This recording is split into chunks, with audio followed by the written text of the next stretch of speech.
69,000 शिक्षक भर्ती के अभ्यर्थी जो राजधानी लखनऊ में 22,000 सीटें जोड़ने की मांग को लेकर लखनऊ के निशादगंज स्थित SCRT कार्यालय पर लगभग 6.5 से 7 माह तक विरोध प्रदर्शन किया। इन अभ्यर्थियों की मांग थी कि 69,000 शिक्षक भर्ती जो निकली थी उसमें 22,000 सीटें जोड़ी जाएं। साफ तौर पर इनका कहना था कि सुप्रीम कोर्ट का आदेश है कि इस भर्ती में 1,37,000 भर्ती पूरी करके जो ये तमाम शिक्षक भर्ती के अभ्यर्थी हैं इनकी ये भर्ती पूरी की जाए और इनकी मांगों को पूरा करके सरकार इन्हें रोजगार उपलब्ध कराए। मगर लखनऊ में लगभग 7 माह तक प्रदर्शन करने के बाद इन अभ्यर्थियों की सुनवाई नहीं हुई और आचार संहिता लागू हो गया। आज ये तमाम अभ्यर्थियों ने एक प्रेस वार्ता करके साफ तौर पे भारतीय जनता पार्टी का विरोध किया और इनका कहना था कि जिस तरीके से ये 7 महीने इन्होंने संघर्ष किया मगर भारतीय जनता पार्टी ने और सत्ता में बैठे हुए बेसिक शिक्षा मंत्री ने इनकी सुनवाई नहीं की। अब इन तमाम अभ्यर्थियों का आक्रोश ईवीएम पर निकलेगा। इन्होंने साफ तौर पे कहा है प्रेस वार्ता में कि 2022 विधानसभा चुनाव में ये जमकर भारतीय जनता पार्टी का विरोध करेंगे और तो भारतीय जनता पार्टी की सरकार को उत्तर प्रदेश की सत्ता से उखाड़ फेंकने का काम करेंगे। इसके अलावा इन अभ्यर्थियों ने क्या कुछ कहा, देखिए ये रिपोर्ट। व्यक्ति आप लोगों ने लगभग 6.5-7 महीने धरना किया, आचार संहिता लागू हो गई, जो मांगे थी पूरी नहीं हो पाई। तमाम सियासी दल हैं जो बेरोजगारों को रोजगार देने की बात कर रहे हैं, यूथ का समर्थन करने की बात कर रहे हैं, मगर जो 69,000 शिक्षक भर्ती के अभ्यर्थी है विशेषकर 22,000 सीटों की मांग कर रहे हैं और इसमें 16 समाज समेत अन्य जो दूसरे SC ST OBC के इनकी क्या अपनी मांग है, ये किस तरीके के सियासी दल के साथ जुड़ना चाहेंगे, क्या कुछ अपनी मांग है? देखिए हमारी मांग तो आप जानते हैं, हमारी मांग शुरुआत में थी कि 1,37,000 जो पद बचे हैं उसको 69,000 में जोड़े जाएं, योग्य अभ्यर्थियों के साथ न्याय किया जाए। लेकिन हम अखिलेश यादव जी से मिले और जब देखे कि सभी हमारे भाई बहन बेरोजगार हैं इस समय, तो हम चाहते हैं जो भी अभ्यर्थी हमारे 40-42,000 भाई बहन बचे हैं उन सभी का पूर्ण समायोजन हो। और अखिलेश यादव जी से हम 20 दिन पहले मिले थे, उन्होंने आश्वासन दिया था कि हमारी सरकार आएगी तो हम 69,000 पास सभी कैंडिडेट जितने हैं 90-97 पास सभी का पूर्ण समायोजन होगा और हम उसी सरकार का समर्थन देंगे जो हमें रोजी रोटी देगी, जो रोजगार देगी। तो अगर सपा सरकार पूर्ण समायोजन का मैनिफेस्टो में लिखती है 90-97 पास 69,000 का तो हम उनका समर्थन करते हैं। अगर अन्य पार्टी देती है तो हम उनका भी समर्थन करेंगे। लेकिन अन्य पार्टियों से भी यही कहना चाहेंगे क्योंकि second leading party Akhilesh ji की है, तो आप उन सबसे जुड़कर अखिलेश जी से जुड़कर उनका पूर्ण समर्थन कीजिए ताकि अखिलेश जी की सरकार बने और 69,000 पास सभी कैंडिडेट जो भी हमारे भाई बहन सबकी नौकरी लगे। आपने अन्य दल की बात किया, देखिए मौजूदा सत्ताधारी पार्टी को आपने 7 महीने तक लगभग जो है हर तरीके से बताने का मनाने का प्रयास किया, मांग नहीं पूरी हुई, तो क्या दोबारा फिर आप विश्वास जताएंगे अगर ये आप कॉन्फिडेंस में लेने का प्रयास करते हैं? तो बीजेपी सरकार पे तो बिल्कुल विश्वास नहीं। बीजेपी सरकार ने छल किया है। 7 महीने से हम लोग धरना दे रहे हैं, लगभग 210 दिन से। एक बहन हमारी पानी की टंकी सिखापाल बैठी थी। बीजेपी सरकार का कोई भी पक्ष का नेता नहीं आया, बहुत दुख की बात है। हम लोग गर्मी जाड़ा बरसात झेले लेकिन विपक्ष के नेता आए, हमने उनका स्वागत किया। तो हम कभी नहीं चाहेंगे बीजेपी सरकार आए और यूपी की जनता से साफ शब्दों में कहना चाहेंगे कि बीजेपी सरकार को वोट कतई न दें, इनके बूथ को कमजोर कर दीजिए।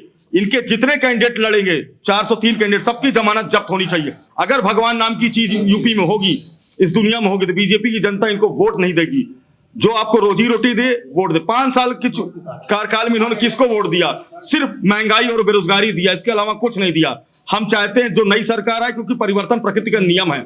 जिस तरह सुख के बाद दुख आता है, अंधेरे के बाद उजाला आता है, इसलिए हम चाहते हैं नई सरकार आए और नई सरकार पे हमें पूरा भरोसा है। जो आएगी मैनिफेस्टो में 69,000 का मुद्दा रखेगी और सभी भाई बहन के साथ न्याय करेगी। लंबे समय से आप संघर्ष कर रहे थे, अंत में वही हुआ जिस बात का डर था। आचार संहिता लागू हो गई और मांगे नहीं पूरी हुई। तमाम प्रयास किया आपने सत्ता दल को मनाने की, अपनी बात पहुंचाने की, असफल रहे। क्या कारण मानते हैं कि बेसिक शिक्षा मंत्री बीच में रुकावट बने या वो तमाम अधिकारी जिनके कंधों पर ये जिम्मेदारी थी कि वो आपको सीटें दें? जिस घर का मुखिया खराब होता है समझ लो सारा घर खराब होता है। इस प्रदेश का मुखिया जो संत बने हुए बैठे योगी आदित्यनाथ, सारे सिस्टम की शुरुआत वहीं से।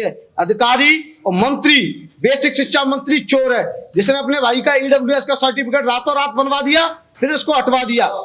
इस सरकार ने सिर्फ छलावे के अलावा कुछ नहीं किया है। हम 7 महीने तक यही इंतजार कर रहे थे, शायद सरकार हमारी वेदना को और यातनाओं को सुनेगी, हमारी पुकार को सुनेगी, लेकिन इस आश्वासन और जुमलेबाजी सरकार ने कुछ नहीं सुना है और रोजगार के नाम पे 0/0। तो मेरा यही कहना है प्रदेश के सभी लोगों से, और इन्होंने हमें जातिवाद में बांटा है, जनरल, ओबीसी, एससी, तो हम किसी जातिवाद में बंटना नहीं चाहते हैं। संपूर्ण एक साथ संपूर्ण समायोजन के लिए लड़ना चाहते हैं, जिससे सबका भला हो और सभी एक साथ मिलकर के इस सरकार को प्रदेश से गायब करेंगे।